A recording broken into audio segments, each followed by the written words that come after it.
सांकेतिक भाषेचा प्रश्न जर का एका सांकेतिक भाषेमध्ये 62 तीन गोल रंगवलेले बरोबर 50 येत आहे, 90 दोन त्रिकोण बरोबर 10 येत आहे, 40 एक गोल रंगवलेला 36 येत आहे, तर 546 एक त्रिकोण दोन रंगवलेले गोल बरोबर किती असेल?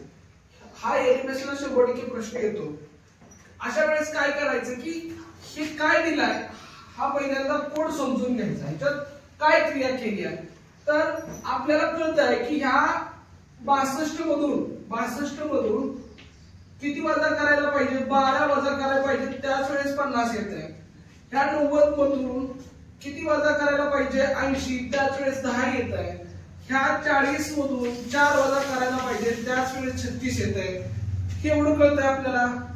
आता मग काय होईल माहितीये का, हे 12 म्हणजे आपण ह्या 12चे अवयव घ्यायचे। मग बघा 12ला कितीने गुणल्यानंतर 3 येते, तर ह्या 3 आहेत ना, तर ह्या 12ला 3 भागा, 3 चौक 12 म्हणजे एक गोल कितीचा आहे? 4चा आहे। एक गोल कितीचा? 4चा आहे। ओके, इथं 4 इथं 4 इथं 4 4 4 8 8 आणि 4 12 आणि वजा करायचा आहे। वजा केल्यामुळेच 12तून 62 मधून 12 गेले किती आलं? 50। इथं बघा इथे किती येणार आहे? इथे किती आलंय? तर 10 येत आहे, पण इथं 80 आल्यानंतर किती? 40 येईल। 40 40 हे उत्तर ही तेवढं लॉजिक आपलं इथं बसू शकत नाही। आता ते कसं बसवायचं ते सांगतो। ह्या 90ला भागिले 3 करा, किती आलं? 30 आलं, बरोबर आहे का? परत ह्या 30ला 3 भागा, परत किती आलं? 10 म्हणजे या ठिकाणी किती असेल? त्रिकोण किती आहे? 3 आहे। हा एका त्रिकोण 90ला भागल्यावर किती आलं? 30। परत ह्या त्रिकोण म्हणजे 3 घेतलाय, परत भागलं 3 तर किती आलं? 10। मग हे लॉजिक आपलं बरोबर आलं नाही, पण हे बरोबर आलं का नाही?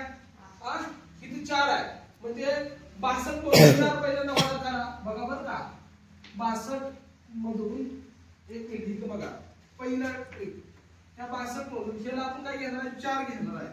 62 मधून वजा 4 झालं किती येईल? 58। 58 मधून आता हा त्रिकोण हा कोण घ्या, 58 मधून 4 गेले किती राहिलं? 54। 54 मधून परत 4 वजा करा, किती आला? 50। म्हणजे हा गोल आणि हा गोल आपल्याला काय सांगतोय? 4 4 4 आहे। आपण प्रत्येक वेळेस काय केलं? वजा केले। मग आपल्याला कळालं हा जो गोल आहे तो काय आहे? -4 आहे। आणि मग आपण पुढे काय करणार आहे?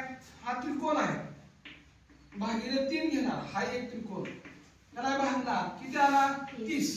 त्या 30ला हा दुसरा त्रिकोण 3 घेणार, त्याला भागलं 30ला, किती आलं? 10। म्हणजे आपल्याला कळालं की हा त्रिकोण काय आहे? भागिले 3 आहे। हा त्रिकोण काय आहे? भागिले 3 आहे। कळालं का?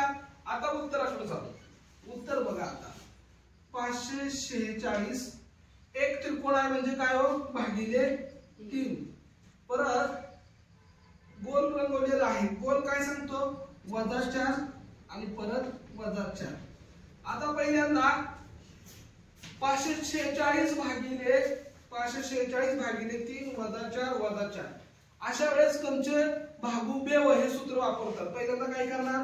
भागाकार, म्हणजे ही क्रिया करणार। पहिल्यांदा 546 ला तर 3 ने भागणार। बघा 3 एका 3, 5 मधून 3 गेला 2, पुढचं घेतलं 4, 3 8 24 0, पुढचं घेतलं 6, 3 2 6। मग ह्यांचा भागाकार, दोघांचा भागाकार किती आला? 182 वजा काय येईल? अधिक 4 4 8, कोणच मोठं नाही म्हणून वजा चिन्ह। मग आता काय करा? 182 मधून 8 वजा करा, किती येईल? 176। हो का? याचं 2 वजा करा, याचं 2 वजा करा, 180 6 राहिलं होतं, 6 राहिलं किती राहिलं? 174 येईल ना, बरोबर आहे का?